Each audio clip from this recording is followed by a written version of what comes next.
My career as an instructional designer chose me. My life experience played a big part in my desire to create learning experiences that are efficient, effective, and applicable. See, throughout my childhood, my mother worked full-time and she went to school part-time, earning 2 associate's degrees, a bachelor's, and a master's degree.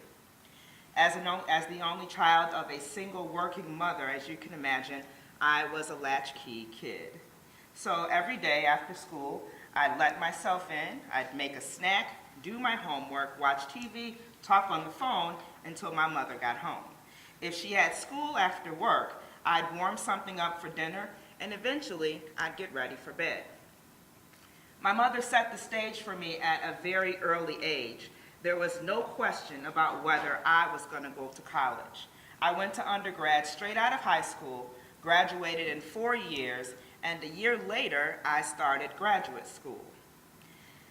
On the last day of my first semester, I discovered I was pregnant, and that's when life got real. I worked full-time, and I went to school part-time, got my first apartment, finished grad school, and got my first real job with a grown-up salary and benefits. Picture it, Chicago, 2004.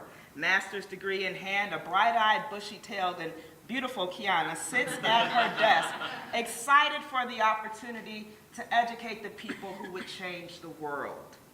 See, I was designing courses for online degree programs, which was the big thing in education at the time.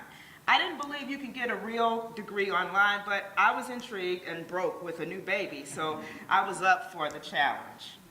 My graduate work focused mostly on corporate training, so I was surprised to learn that they even had instructional designers for online courses. I thought students just paid extra money to read the chapters out the book and then answer the questions online to get their degrees.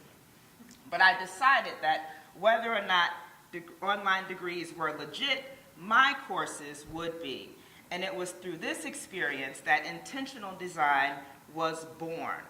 See, to be successful in an online course requires time management skills and discipline.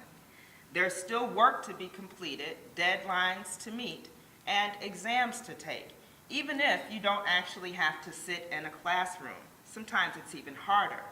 Work, school, family, and just life in general are all individually stressful, and most of us are doing some combination, if not all, of the above. So how could I make it better? Well, for starters, I could approach my job with the intent to make sure that my learning was less stressful for the learner.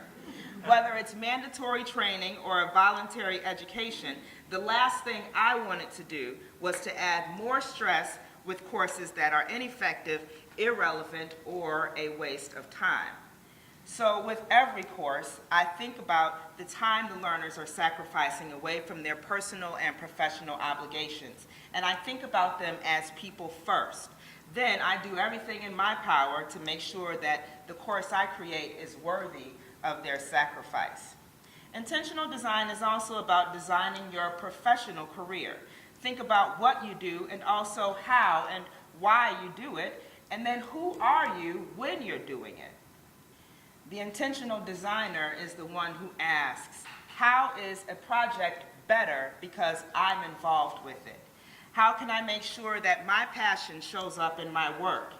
And then importantly as well, if I were the learner, what type of experience would I want to have?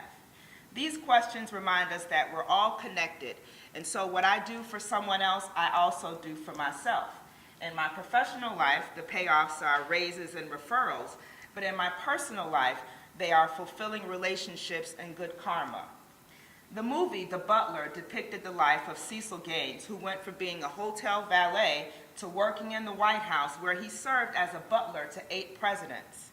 A big part of his job was just to stand still and be quiet. This might not mean much for some, but for Cecil, standing still and being quiet meant building a better life for his family.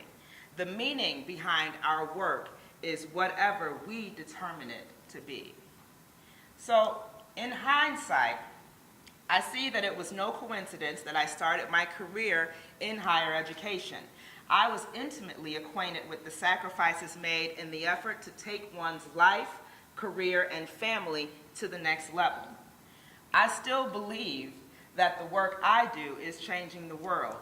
I don't have time to waste with busy work or irrelevant content, and neither do my learners. After all, changing the world is stressful enough as it is. Thank you.